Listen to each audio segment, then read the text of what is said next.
So I grew up on my grandfather's grape farm, and I got to be surrounded by vineyards, a cherry orchard, and a Carolinian forest in this valley behind my grandfather's house.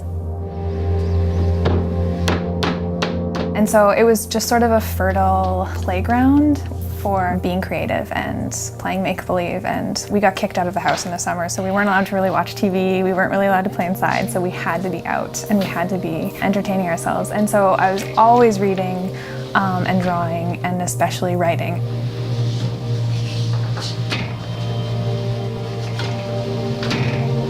Me and my cousins would get home from school, and the first thing we would do, belly down on the floor, we would just be like writing stories until they called us in for dinner.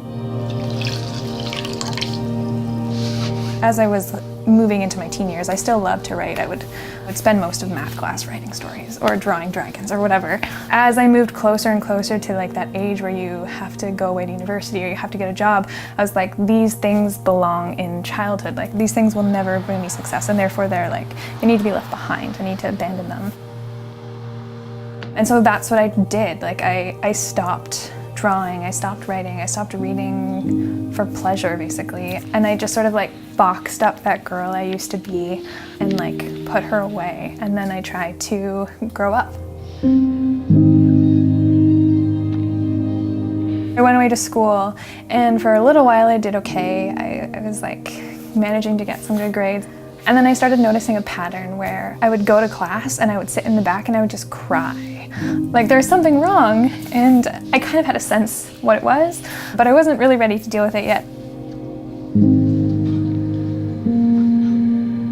This one day where I'd gotten sick and I decided to work from home, and I was like, okay, I need to like get started on this project that I was working on. And I sat down to write, and out came this story, and it was like the strangest thing because I hadn't written a story since I was like maybe 17. And it was the story of this little girl who continually says yes to things that aren't actually okay, until the day where she kind of like can't take it anymore, and she like breaks a little bit and she learns how to say no, and she starts saying no, and she starts becoming more herself. And I was like, okay, I feel like maybe this story's about me. There wasn't like this big, huge change that I made. I just started writing again, and I just started writing for me. I was like, to continue with the metaphor, taking that box out of the closet and like letting out the girl that I had like put away. And then I just kept writing from there. There were times where I would just continually get rejections. Like I would write manuscript after manuscript and each one would get rejected. And I remember someone close to me was like, maybe you should just stop. Not even just with writing, but with pottery, with working at a bookstore. Like so much of my life, people have been like, oh, you can't do that, or oh, you can't make a living at that, or oh, that's a silly idea. And then like proving them wrong. You don't get to decide what I can and can't do, or what I can and can't accomplish. Like that's up to me.